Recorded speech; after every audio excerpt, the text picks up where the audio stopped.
সালি, এইভাবে একদিকে উন্নয়ন আর একদিকে প্রকাশ। একটা মেয়ে ডিবেটে খুব চমৎকার করে তুলে এনেছিল। সে বলেছিল, কবি লিখেছিলেন, মা গো আমার সুলভ বলা কাজলা দিদি কই, বাঁশবাগানের মাথার উপর ছাদ উঠেছে বল। সে আক্ষেপ করে বলেছিল, আর যদি কবি বেঁচে থাকতেন তার কবিতা তিনি বদলাই ফেলতেন। তিনি বলতেন, মা গো আমার সুলভ বলা কাজলা দিদি কই, ছাদের জায়গায় চাঁদ তো আছে, বাঁশগুলো সভ্য। সেই বাঁশ তারা উজাড় করে ফেলেছিল। সেই সভ্যতা সেই বাংলাদেশে আছে, তারা কিন্তু সিঙ্গাপুর এবং কানাডায় কেউ কেউ আছে। দেশের টাকা চুরি করে বড় বড় ডাকাতরা এখন সিঙ্গাপুরে বিশাল বিশাল ব্যবসা গড়ে তুলেছে।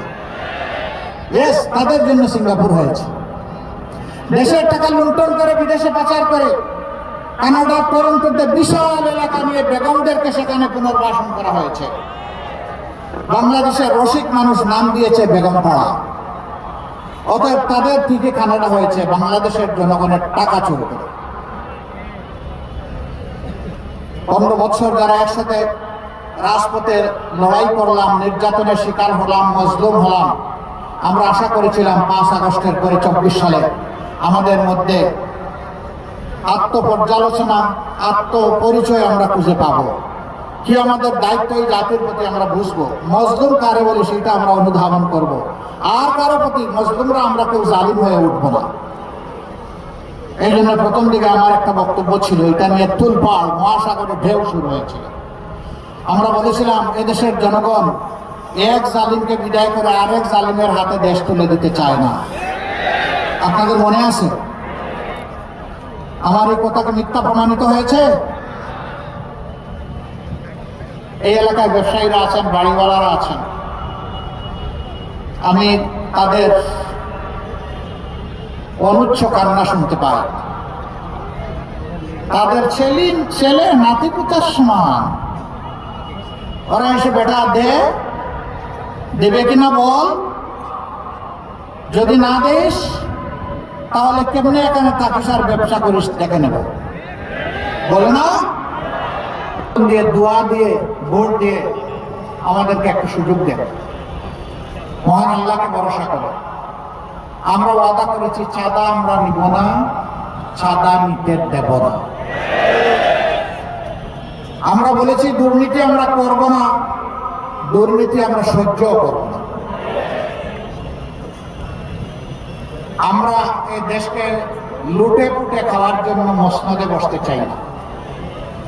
আমি আমার দলের পক্ষ থেকে দায়িত্ব নিয়ে বলেছি, আমরা বাংলাদেশ জামাতে ইসলামের বিজয় চাই না, আমরা চাই 18 কোটি মানুষের বিজয়। সে বিজয়ী হবে আমাদের বিজয় ইনশাআল্লাহ। সম্মানিত ভাইরা, এই বিজয়টা আনতে হলে আগামীতে 2টি ভোট আমাদের জন্য অপেক্ষা করছে। 12 ফেব্রুয়ারি, এখন থেকে মাত্র 15 দিন 16 দিন সময় আমাদের হাতে। আমি বিশ্বাস করি দেশবাসী, এই মজলুম দেশবাসী, তারা ইতিমধ্যে সিদ্ধান্ত নিয়ে ফেলেছেন। তারা একই গর্তে আর পা ফেলবেন না। তারা হাতের 10টি লাঠিটি আর হারিয়ে যেতে দিবেন না। আগামী 12 তারিখ প্রথম ভোটটি হবে ইনশাআল্লাহ আজাদির পক্ষে। হা মানে আজাদি, না মানে গুলামি। বলুন, গুলামি না আজাদি? গোলামি না আজাদি? অতএব 12 তারিখ প্রথম ভোটটি পড়বে ইনশাআল্লাহ হায়ের পক্ষে গণভোটে। আপনারা সবাই রাজি আছেন? সবাই রাজি?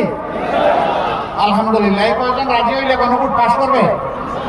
প্রত্যেকটা মানুষের হাত উঠে ভোট নিশ্চিত করার জন্য আজ থেকে আমরা যুদ্ধে নামবো ইনশাআল্লাহ। মানুষকে বুঝাবো, হ্যাঁ বিজয়ী হলে বাংলাদেশ বিজয়ী হবে, হ্যাঁ পরাজিত হলে বাংলাদেশ পরাজিত হয়ে যাবে। আমাদের সন্তানরা তারা বলেছে, জীবন দিব জুলাই দিব না। আমরাও বলছি, জুলাই শহীদেরা প্রয়োজনে জীবন দিব, তবুও তোমাদের সাথে দেওয়া কথা রক্ষা করবো ইনশাআল্লাহ। জুলাই কারো হাতে তুলে দেব। জুলাই একটি মানুষের, জুলাই কারো একার নয়। আমাকে মাফ করবেন, আমাদের রাষ্ট্রের বর্তমান দায়িত্বশীল দেশের বাইরে একটা গুরুত্বপূর্ণ দেশে গিয়ে একজনকে বলেছিলেন তিনি মাস্টার মাইন্ড। সর্বপ্রথম আমি মুখ করেছিলাম যে আমি এটা মানি না। একজনকে যদি মাস্টার মাইন্ড বলা হয়, বাকি সমস্ত শহীদদেরকে আন্ডার মাইন্ড করা হয়। অতএব একক কোন মাস্টার মাইন্ড এই যুদ্ধের ছিলেন না, 18 কোটি মানুষই মাস্টার মাইন্ড ছিল। আমরা আপনাদের কাছে ওয়াদাবদ্ধ, আর জুলুমের শাসন ফিরে আসুক, আমরা তা চাই না। জুলুমের বিরুদ্ধে আমাদের লড়াই শুরু হয়েছে, শেষ হয়নি। এই জন্য এখনো যুবকদের স্লোগান আবু সাইদ মুগ্ধ, শেষ হয়নি যুদ্ধ, এই যুদ্ধ চলবে ইনশাআল্লাহ। বাংলাদেশের মানুষকে মুক্তির মঞ্জিলে না পৌঁছানো পর্যন্ত আমাদের যুদ্ধ, আমাদের লড়াই থামবে না। সকল সভ্য দেশের সাথে আমাদের বন্ধুত্বপূর্ণ সম্পর্ক থাকবে, কিন্তু কারো চোখ রাঙানি আমরা মেনে নেব না, কাউকে প্রভু মানব না। সবাইকে বন্ধু মানতে রাজি আছি, বুকে জড়িয়ে আলিঙ্গন করতে রাজি আছি। শর্ত একটা, এখানে অবশ্যই পারস্পরিক শ্রদ্ধাবোধ এবং সাম্য থাকতে হবে। আর জাতি কারো কাছে মাথা নত করবে না। আমরা সম্প্রতি কিছু উৎপাত দেখতে পাচ্ছি এখান থেকে ওখান থেকে।